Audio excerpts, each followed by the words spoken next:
Hi friends, welcome to our channel ఏఏ jobs. మరి మహిళా శిశు సంక్షేమ శాఖ నుంచి తెలంగాణ రాష్ట్రంలో ఉద్యోగాలకు నోటిఫికేషన్ అయితే పడిందండి. మరి పూర్తి వివరాలు తెలుసుకునే ముందు మన వీడియోని లైక్ చేసి సబ్స్క్రైబ్ చేయండి.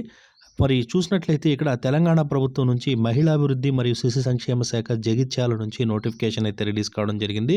మరి ఇక్కడ ఉద్యోగాలు చూసుకున్నట్లయితే సెంట్రల్ అడ్మినిస్ట్రేటర్ అనేటువంటి జాబ్కి నోటిఫికేషన్ అయితే పడింది. సాలరీ 35,000 రూపాయలు ఉంటుందండి.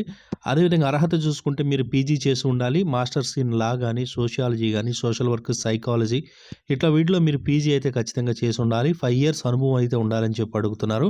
అదేవిధంగా పీజీడీసీఏ కోర్స్ అనేటువంటిది ఖచ్చితంగా చేసి ఉండాలి కంప్యూటర్స్ వరకు.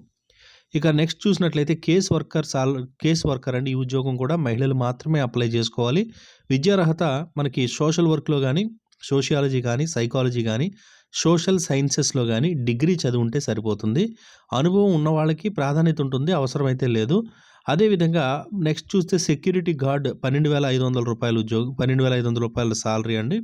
ఇక్కడ క్వాలిఫికేషన్ అనేటువంటి దాన్ని బేస్ చేసుకొని చూస్తారు.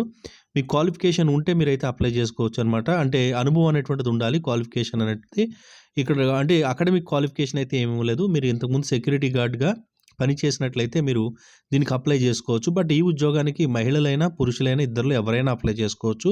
12,500 రూపాయలు సాలరీ అయితే ఉంటుంది. కాకపోతే మీరు సెక్యూరిటీ గార్డ్గా పనిచేసిన అనుభవం అయితే ఉండాలన్నమాట. సో మరి ఎప్పటి నుంచి అప్లై అంటే 26 సెప్టెంబర్ నుంచి అప్లై చేసుకోవాలి. చివరి తేదీ విధంగా చూసుకున్నట్లయితే అక్టోబర్ 3 వరకు కూడా అప్లై చేసుకోవచ్చు. మరి జగిత్యాల జిల్లా దగ్గరలో ఉన్నటువంటి జిల్లా కార్యాలయంలో రూమ్ నెంబర్ 7 జిల్లా సంక్షేమ అధికారి కార్యాలయంలో దరఖాస్తులు అయితే సబ్మిట్ చేయాల్సి ఉంటుంది. మరి ఏ విధంగా దరఖాస్తు ఉంటుందనేది మన టెలిగ్రామ్ గ్రూప్లో అయితే నేను షేర్ చేస్తాను.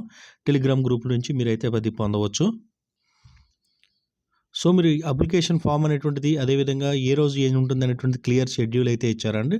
మరి date of publication of notification 25th సెప్టెంబర్లో మనకి ఈ నోటిఫికేషన్ అయితే రిలీజ్ అవుతుంది. అదేవిధంగా అప్లికేషన్ రిసీవ్స్ అనేటువంటిది 26 నుంచి రిసీవ్ చేసుకుంటారు. అక్టోబర్ 3 వరకు కూడా మీరు అప్లై చేసుకోవడానికి అవకాశం అయితే ఇస్తారు.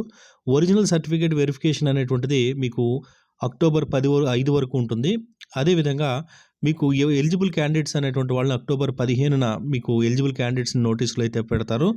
అదేవిధంగా అప్లికేషన్స్ని ఇనెలిజిబుల్ లిస్ట్ అనేటువంటిది 16th పెడతారు. అదేవిధంగా ఫైనల్ లిస్ట్ అనేటువంటిది 17th అయితే పెడతారు. 21st అక్టోబర్న మనకి ఇంటర్వ్యూస్ అయితే ఉంటాయి. ఫైనల్ రిజల్ట్ చూసుకుంటే 23rd అక్టోబర్లో మీకు ఫైనల్ రిజల్ట్ అయితే ఇవ్వడం అయితే జరుగుతుంది. మరి సెలక్షన్ ప్రాసెస్, మార్క్స్ అనేటువంటిది ఏ విధంగా ఉంటాయనేటువంటిది చూద్దాం. మరి సెలక్షన్ ప్రాసెస్ ఏ విధంగా ఉంటుందంటే, ఫస్ట్ జాబ్కి చూసుకున్నట్లయితే మీకు డిగ్రీలో ఉన్నటువంటి మార్క్స్, అంటే మార్క్స్కి సంబంధించి ఆప్షనల్ సబ్జెక్ట్కి సంబంధించి పర్సంటేజ్ని బట్టి మీకు మార్క్స్ అయితే యాడ్ చేస్తారు. అంటే ఆప్షనల్స్ మాత్రమే, అంటే లాంగ్వేజెస్ తీసేసి మీకు ఎన్ని మార్క్స్ వచ్చాయో ఆ మార్క్స్కి 15% మార్కులు అయితే వేస్తారు. పీజీలో మీకు వచ్చినటువంటి పర్సంటేజ్కి 40 మార్క్స్ అయితే ఉంటాయి. తర్వాత మీకు ఎక్స్పీరియన్స్కి 10 మార్కులు అయితే ఉంటాయి. తర్వాత మీకు ఏదైతే కంప్యూటర్ నాలెడ్జ్ ఉందో దానికి 5 మార్క్స్ ఉంటాయి. టైప్ టెస్ట్కు 5 మార్క్స్ ఉంటాయి. ఇంటర్వ్యూకి 20 మార్క్స్ అనేటువంటివి ఉంటాయి. అంటే మీకు ఇక్కడ రిటర్న్ టెస్ట్ అనేటువంటిది ఏ విధంగా ఉండదు. అదేవిధంగా కేస్ వర్కర్ ఉద్యోగం చూసుకున్నట్లయితే డిగ్రీలో వచ్చిన మార్కులకి 50% మార్క్స్ ఉంటాయి. అదేవిధంగా లాంగ్వేజెస్ దానికి సంబంధించి 20% ఉంటాయి. ఎక్స్పీరియన్స్కి 10 మార్కులు, ఇంటర్వ్యూకి 20 మార్క్స్ అనేటువంటివి ఉంటాయి అన్నమాట. అదేవిధంగా నైట్ గార్డ్ ఉద్యోగాలను చూసుకుంటే ఎక్స్పీరియన్స్కి 60 మార్కులు ఉంటాయి. అదేవిధంగా మీరు ఇంతకుముందు కనుక ఎక్కడైనా పారామిలిటరీలో కనుక పనిచేస్తే దానికి ఎక్స్ట్రాగా 20 మార్క్స్ యాడ్ అవుతాయి. ఇంటర్వ్యూలో 20 మార్క్స్ ఇస్తారు. ఈ విధంగా మీకు సెలక్షన్ అయితే ఉంటుంది. కేవలం ఇంటర్వ్యూ మాత్రమే ఉంటుందన్నమాట. అదేవిధంగా అప్లికేషన్ ఫామ్ గురించి మీకు కావాలనుకున్నప్పుడు మన టెలిగ్రామ్ గ్రూప్లో అయితే జాయిన్ అవ్వి ఆ అప్లికేషన్ ఫామ్ పీడిఎఫ్ అనేటువంటిది పొంది మీరు ఫిల్ చేసి మీరు అప్లై అయితే చేసుకోండి.